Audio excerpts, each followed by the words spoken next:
My name is Fathima Mohiuddin, but I paint under the name Fatspatrol. I'm originally from India, but I was born and raised in the UAE. I'm a little bit Canadian as well. For the good part of the last 10 years, I've been a street artist, but I have a studio practice as well. I've done some installation. So I guess these days you could call me a multidisciplinary artist.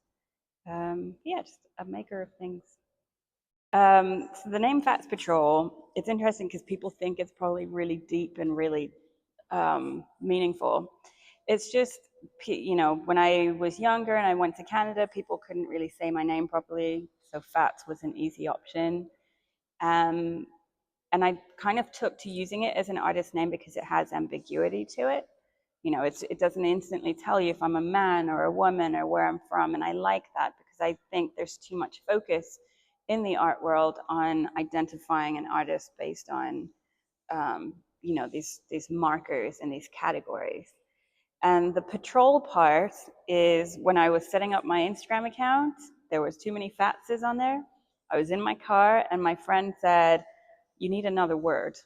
And I was driving a Nissan Patrol and we just slapped it on there and it's kind of stuck. But it's become this playful way for me to tell people about where I grew up, because when I'm traveling and painting in other parts of the world, I tell people about how, in the Middle East, we drive in the desert in these Nissan Patrols, and it kind of gives people more insight into how people live in this region. It's not just malls and flash and yachts. We love the desert, we love the sand, we have nature.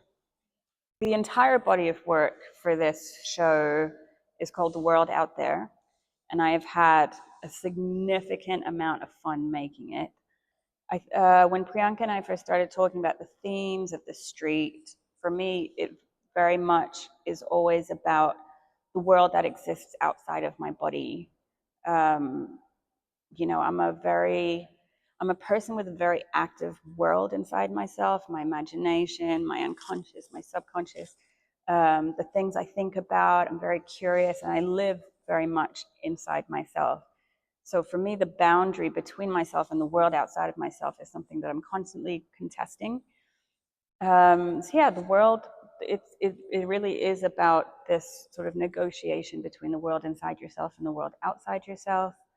How you create meaning in a world where you don't have governance and you don't have autonomy all the time.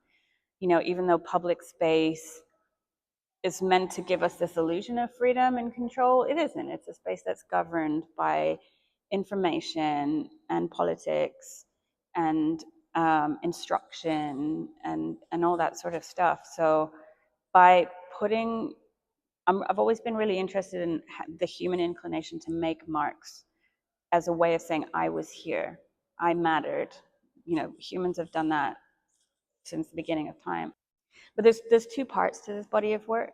One is the mural that you can see a little bit of behind me, which really was about creating those two layers of texture. So one is, I painted with a broom, which is a really new experience for me, which I'm really loving. I thought a broom was just a really appropriate tool for this conversation. You just always see people sweeping streets, and it just seems so futile.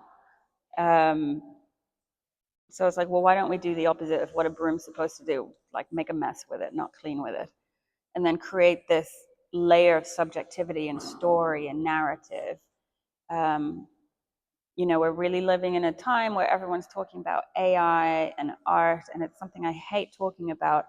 But one thing that's becoming more important is that we're going to have to talk about what is so special about being human.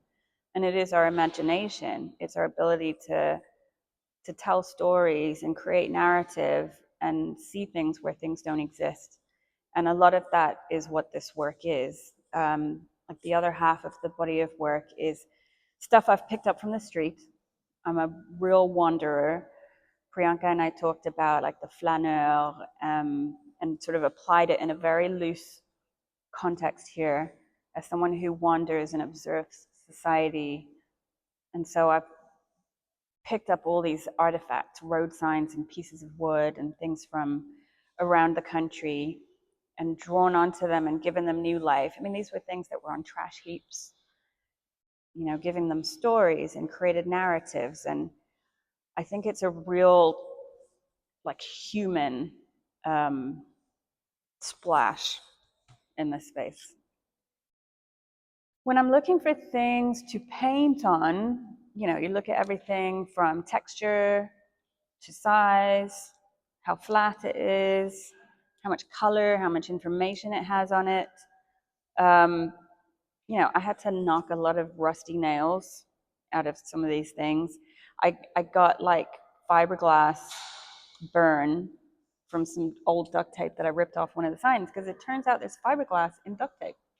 This is new information. Yeah, I don't know. You just look at something and go, oh, that thing has so much character that I can feed off of to create a new story with. If I were given the space and freedom to, I would always work intuitively. When I was 14, I discovered Jackson Pollock in one of our school textbooks. I was like, wait, you can make art like this without a plan, without a sketch, no still life, apples and oranges in a bowl. Just these explosions of information and emotion that come from your unconscious and blurt out. And I loved that. And that was, as an art student through university, that's really what I focused on. That changed a lot once I became a professional artist. Money changes everything, right? Money ruins everything. So now, when I paint murals, really big walls, I have to submit sketches. I have to create things to meet briefs. So your ability to work that freely and in the moment really disappears. And that there's value in that. That really can mold your creativity and your skill in different ways. But I haven't had the freedom to work at this scale this freely in a really long time. So I've really taken advantage of it, and I've just really enjoyed it. Play is a really big part of my practice. I say on Sundays are the days when I go into the studio and I make for fun. And I play with materials I don't usually use. And I usually throw away whatever I make that day, because it's not about the finished product. It's about mobilizing and exercising that intuition and that instinct. And again, play is something that's innate to humans since the beginning of time. So that's something I'm really interested in, is, again, our inclination to create, our inclination to express, our inclination to play as something that's innately human. But yeah, this has all been totally freestyle.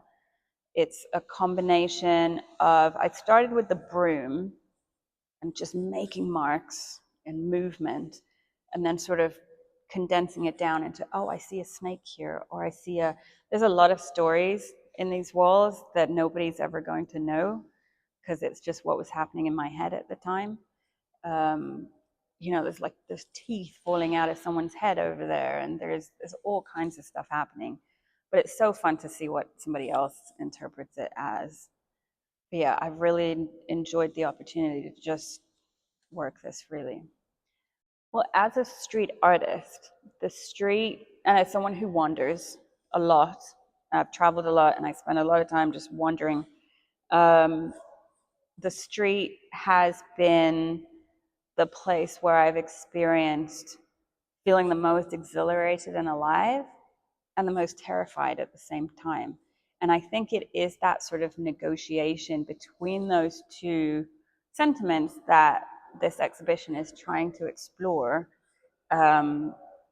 Layers and dichotomies and contradictions.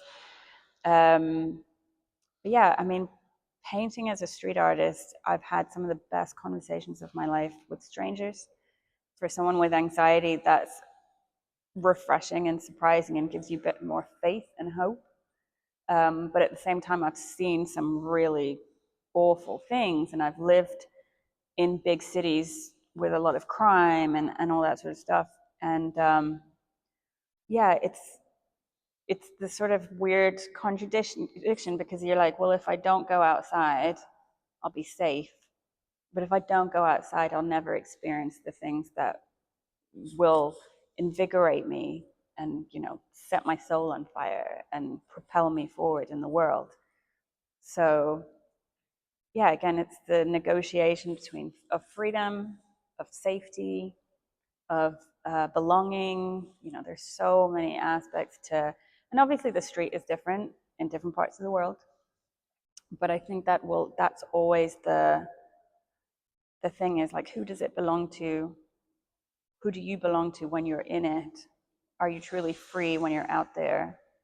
Are you truly free when you're in here? So yeah.